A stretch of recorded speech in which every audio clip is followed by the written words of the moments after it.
안녕하십니까. 혼란한 정치 시사 이슈를 술술 풀어보는 선거권 혼술 6월 21일 화요일 오후에 인사드립니다.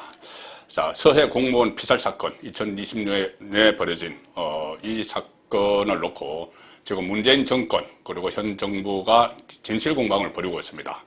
지금 우선 논쟁이 붙은 것은 월북, 자진 월북이냐 아니냐 이건데 그것도 중요하지만은 그 문재인 정부에서 어떤 꽤 맞추기 위해서 월북을 했다 이렇게 프레임을 건 것, 그것을 벗기는 것도 중요하지만 자, 과연 월북이든 아니든 우리 국민인데 우리 국민인 그 공무원 그 이대준 씨가 북한군에 납포가 돼서 생명의 위협을 받고 있는데 도대체 정부는 뭘 했는가?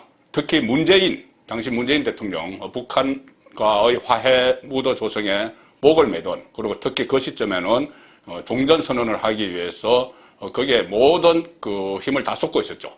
그때 문재인 대통령이 과연 뭐를 했는가? 지금 문재인의 3시간, 문재인의 6시간, 문재인의 33시간 이런 이야기들이 나오고 있습니다. 당시 사건이 벌어졌을 때도 나왔지만 허지부지 다 묻혔죠. 그런데 문재인 대통령은 그 박근혜 전 대통령 소위 7시간을 놓고 초단위까지 공개하라. 세월호 7시간. 그런 주장을 했던 인물인데 문재인의 3시간, 6시간, 33시간 어떤 일이 있었고 도대체 뭘 했는지 한번 짚어보겠습니다.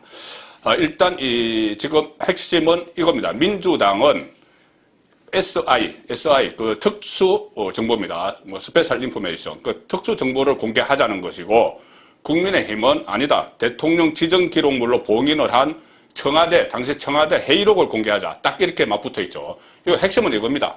민주당이 SI를 공개를 하자는 것은 감청 내용을 공개를 하자는 거죠.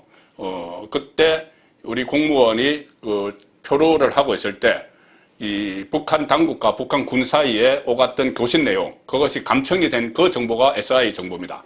자, 그래서 그것을 공개를 하자. 그러면은 이것이 자진 월북이라는 것이 드러날 것이다. 이것이 민주당의 주장이죠. 그럴 수 있습니다. 왜냐하면은 만약에 이대준 씨가 그 조류에 떠밀려서 다니다가 북한 경비정에 발견이 됐다면은 본인이 살기 위해서 내가 전향을 하기 위해서 왔다 이렇게 이야기할 수가 있죠. 그것이 아마 통신 기록에 남아 있을 수가 있습니다. 전향 의사를 표현한 것. 본인이 살기 위해서 거짓말을 했을 수가 있는데 그것 때문에 SI를 공개를 하자는 것이고 국민의힘은 아예 청와대 회의록 대통령 지정 기록물로 15년 동안 봉인한 그것을 따자는 이야기죠. 왜 그러냐면은 월북몰이를 지금 하고 한 그 과정, 지금 해경이 첫 발표 후에 닷새 만에 첫 발표 때는 그러니까 자진 월북 가능성에 대해서 상당히 신중했는데 닷새 만에 자진 월북으로 판단한다. 해경이 이렇게 이야기를 했죠. 그리고 처음에 브리핑한 그쪽과 나중에 브리핑한 자진 월북 판단. 이 사람은 다른 사람입니다. 해경 간부인데 나중에 자진월북 판단 이 사람은 또 그 다음에 계속 초고속 승진을 했다. 이런 이야기까지 나오는 겁니다. 자, 그렇다면 닷새 만에 해경의 입장이 바뀌는 이 과정에서 청와대가 개입을 했느냐? 그러면 회의록을 열어보면 알 수 있죠. 청와대에서 심야 회의도 막 열렸습니다. 특히 제가 오늘 말씀드릴 것은 문재인 당시 대통령이 언제 이 상황을 알고 무슨 지시를 하거나 조치를 했으며 그리고 또 이대준 씨가 특히 생존해 있는 시간에 어디까지 상황을 문재인 당시 대통령이 알고 있었고 그것을 국민을 살리기 위해서 어떤 조치를 취했나 이건데 속 시원히 드러나는 게 하나도 없습니다. 첫째 3시간 행적을 한번 보죠. 3시간 행적은 9월 20일에 실종이 됐고 9월 22일에 피살이 됐는데 9월 22일 당일 오후 6시 36분에 실종자가 북한에서 발견됐다는 최초 보고가 올라갑니다. 문재인 대통령실로 청와대로 올라가죠. 그리고 이 6시 36분에 보고가 올라갔는데 그날 9시 40분에 피격당하죠. 그 다음에 10시에 소각당합니다. 시신이. 그 사이에 그런 일이 있고 나서 10시 30분에 이 총살당했다. 이 첩보가 청와대로 가죠. 그러면은 6시 36분에 발견이 됐고 10시 30분에 보고가 됐으면은 그 사이에 보고가 하는 시차가 있었고, 그리고 6시 36분에 보고가 됐고 9시 40분에 피격이 됐으면은 3시간 동안, 이 3시간은 두 번째 발견된 겁니다. 이 이대준 씨가 처음에 한번 북한군에 납포가 됐다가 이 건이 끊어지면서 다시 또 사라졌다가 다시 납포가 됐죠. 두 번째 돼서 사살되는 그 순간에 3시간 동안 도대체 무엇을 했느냐? 자, 지금 문재인 대통령이 10시 30분 총살 첩보 보고를 받았을 때 잠을 자고 있었다. 이런 보도도 나오고 있습니다. 그런데 여기에 대해서 청와대는 아무 설명을 안 합니다. 3시간 동안 어떤 조치를 취하고 했는지. 자, 그래서 이것도 이번에 공개를 해야 되는, 이거 정말 초단위로 공개를 해야 되는 사안이죠. 두 번째, 그리고 그 이후에 10시 30분에 지금 청와대 첩보가 처음에 입수가 됐고, 그 다음날 새벽 1시에서 2시 30분 사이에 청와대 안에서, 저 뒤로 보는 청와대 안에서 긴급 심야 회의가 열립니다. 거기에 참석자가 얼마나 본인들도 다급한 걸 알았으면은 노영민 비서실장, 그 다음에 박지원 국정원장, 이인영 통일부 장관, 서욱 국방부 장관, 전부 다 청와대에 모여서 1시부터 2시 30분까지 심야 회의를 합니다. 자, 그러면은 막 청와대 회의실에 막 불이 켜지고 막 했겠죠, 새벽에.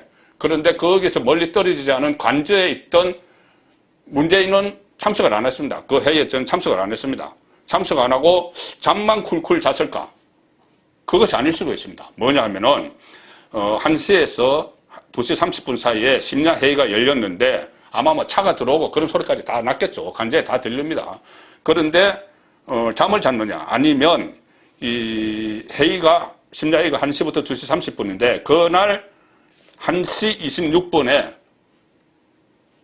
유엔 총회 기조연설을 하는, 그때 코로나 때문에 영상으로 했죠. 영상으로 하는 기조연설을 하는 문재인 대통령의 연설이 있었습니다. 방송을 탔죠. 그 사이에 심야 대책회의를 한 사이에 1시 26분입니다. 자, 그래서 그때 이 종전선언을 가지고 국제사회가 지지해달라는 이런 호소를 하는 영상을 내보내고 있었습니다. 문재인 그거 안 보고, 잠자지 않고 그거 보고 있었을 가능성이 충분하죠. 그거 보느라고 대책회의에 참석을 안 했다. 그렇게도 볼 수 있는 것입니다. 그리고 이것을 미리 녹화를 한 거지만 이런 상황이 벌어졌으면은 북한에 대해서 유화 제스처를 보이는 그 종전선언, 유엔에 급히 연락해서 방송을 하지 말아달라고 했어야죠. 그런데 그걸 그대로 보고 있었다. 또는 잠자고 있었다. 아마 보고 있었을 겁니다. 본인이 유엔 총회에서 기조연설을 한 거를 새벽에 한다고 안 보고 있지는 않았겠죠. 그거 보느라고 그 심야대책회의에 참석도 안 한 거죠. 자, 그래서 다시 정식으로 대면 보고를 받은 건, 조금 전에까지 말씀드린 거는 서면 보고를 받은 것을, 서면이나 전화로 보고받은 것이고, 문재인 당시 대통령이 첫 대면 보고를 받은 것은 이 새벽 심야 회의가 끝나고 나서 노영민 비서실장, 손 안보실장으로부터 더 다음날 8시 30분에서 9시 사이에 보고를 처음 받습니다. 대면 보고. 그 처음에 우리 국민이 잡혔다, 살살될 가능성도 있다는 것을 느꼈겠죠. 그러니 다 모여서 했겠죠. 국정원장까지, 국방장관까지. 그런데 첩보 입수 후 10시간 만에 첫 대면 보고를 받았습니다. 자, 그리고 6시간 행적, 이것은 뭐냐면은 제가 말씀드린 3시간 행적은 두 번째 납포됐을 때부터 사살될 때까지 3시간이죠. 그런데 첫 번째 납포는 그것보다 3시간 앞에 납포가 됐다가 이 건이 끊어지는 바람에 놓쳤다가 다시 납포를 하는 그 상황이 있었습니다. 그러니까 첫 납포가 됐을 때, 그때가 3시 30분. 3시 30분입니다. 두 번째가 6시 36분. 자, 첫 납포됐을 때부터는 6시간 동안 있었던 거죠. 그것을 우리가 군이 다 감청을 하고 다 해서 정보를 알아서 신속하게 움직였다면은 국민을 살릴 수가 있었던 겁니다. 자, 그런데 6시간 동안 행적도 도대체 뭘 했는지 알 수가 없고, 자, 33시간 행적은 이겁니다. 공무원이 실종됐다. 이 신고 후에 사살되기까지. 물론 공무원 실종부터 다 대통령이 알 수는 없는 거죠. 그런데 어쨌든 공무원이 실종됐고 그것이 북한 해역에서 발견이 됐고 한번 납포가 됐다가 다시 풀려났다가 또 납포가 되고 그 총살을 하고 또 뭐 시신을 뭐 불태우고 이런 과정에 6시간은 다 알고 있었던 거죠. 알고 있었어야죠. 알고 있었을 겁니다. 보고가 됐으니까는. 그런데 전혀 조치를 취하지 않았다. 그때 아마 군과 청와대 사이에 긴밀히 연락이 오갔겠죠. 뭐 국방부 장관도 청와대 심야대책회의에 참석을 했으니까. 자, 그때 어떻게 변명을 했느냐? 왜 빨리 그때 화염도 우리 군에서 탐지를 했죠. 시신을 소각하는 화염을. 그런데도 별다른 조치를 취하지 않았습니다. 그때 문재인 정부에서 내놓은 변명이 통신선이 끊어져서 연락이 안 됐다. 북한과. 그때 남북관계가 조금 털어졌죠. 그래서 통신선이 끊어졌다.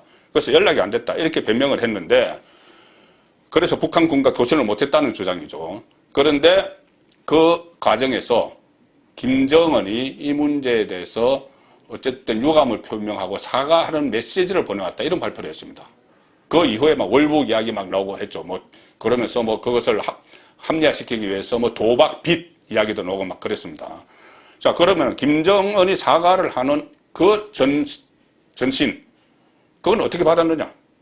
이 통신선이 두절됐다면서. 그때 그런 논란까지 일어났었습니다. 지금도 의문이죠. 그리고 이 유엔에서 이 문제에 대해서 도대체 어떻게 된 일이냐 문의를 했을 때 문재인 정부에서 뭐라고 했냐면은 여러 가지 그 주장을 하다가 재발 방지책을 남북 통신선 재개가 재발 방지책이다. 이렇게 이야기를 했습니다. 남북 통신선이 없었기 때문에 그때 이런 상황이 벌어졌다고 변명을 하는 거죠. 자, 그런데 김정은의 메시지는 또 어떻게 받았고 또 하나는 남북 통신선이 작년에 재개가 됐죠. 그래서 개성과 뭐 회사 하루에 2번씩 뭐 실험 통화를 하고 했는데 작년에 재개가 된 이후에도 그 사건이 어떻게 됐는지 북한 측에 단 한마디도 통신상으로 물어보지 않았다고 합니다. 자, 그러니 이런 그 여러 가지 의혹들, 그 중에서도 문재인 3시간, 6시간 행적은 반드시 밝혀져야 될 것 같습니다. 송국근의 혼술이었습니다.